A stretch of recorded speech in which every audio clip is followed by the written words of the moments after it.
Operation అంటే పేషెంట్స్కి biggest fear ఏంటో తెలుసా? చాలామంది అనుకుంటారు, నేను మళ్ళీ నార్మల్గా నడవగలనా, లేదు పెయిన్ ఏమైనా ఎక్కువ ఉంటుందా, లేదు ఆపరేషన్ తర్వాత లైఫ్ ఎలా ఉంటుంది.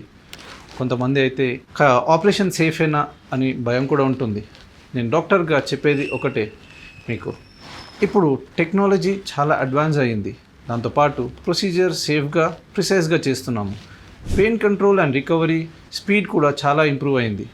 దీంతో మీకు ఇంప్రూవ్మెంట్ అనేది ఎక్సెసివ్గా బాగుంటుంది. సో మెజారిటీ ఆఫ్ పేషెంట్స్ నార్మల్గా నడవడం జరుగుతుంది. నా వన్ ఇంపార్టెంట్ అడ్వైస్ ఏంటి అంటే, ఫియర్ వల్ల ట్రీట్మెంట్ని డిలే చేయకండి.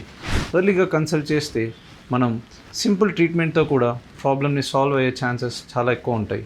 సో మీరు రైట్ టైంలో రైట్ డెసిషన్ తీసుకుంటే లైఫే మారిపోతుంది. దిస్ ఈజ్ యువర్ నీ సర్జన్ డాక్టర్ విక్రమ్ బైరీ.